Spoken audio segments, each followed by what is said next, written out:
Hi friends, welcome to my channel. ఈరోజు ఉల్లిపాయ egg curry సింపుల్గా ఎలా ప్రిపేర్ చేయాలో చూసేద్దాం రండి. ముందుగా గ్యాస్ ఆన్ చేసుకోవాలి. దాని మీద కడాయి పెట్టుకొని తర్వాత అందులో ఆయిల్ పోసుకోవాలి. సరిపడా పోసుకున్న తర్వాత సన్నగా కట్ చేసి పెట్టుకున్నటువంటి ఆనియన్స్ని కూడా వేసుకోవాలి.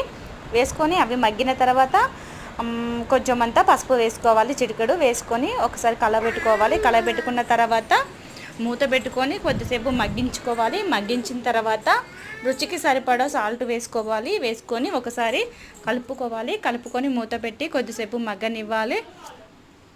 మన ఛానల్ ఫస్ట్ టైం చూస్తున్న వాళ్ళు ఎవరైనా ఉంటే ప్లీజ్ సబ్స్క్రైబ్ చేసుకోండి. మరి ఇంకెన్నో వంట వీడియోలు మీకు నచ్చిన వీడియోస్ పెట్టడానికి మేము ట్రై చేస్తాము. చూసారుగా. తర్వాత ఆనియన్స్ మెత్తగా అయిన తర్వాత మనము కారం వేసుకోవాలి. మనకు టేస్ట్కు తగినంత కారము వేసుకున్న తర్వాత ఒకసారి కలబెట్టుకోవాలి. కలబెట్టిన తర్వాత పక్కనే బాయిల్డ్ ఎగ్స్ అంటే ఎగ్స్ ఉడకబెట్టుకోవాలి. మనం 3 కానీ 4 కానీ ఎగ్స్ మీకు ఎన్ని ఉడకబెట్టుకోవాలనిపిస్తే అన్ని ఉడకబెట్టుకోండి. అవి పక్కన అవి బాయిల్డ్ అవుతూ ఉంటాయి. ఈలోపు మనం ఈ ఆనియన్స్ కర్రీ చేసుకుంటాం అన్నమాట.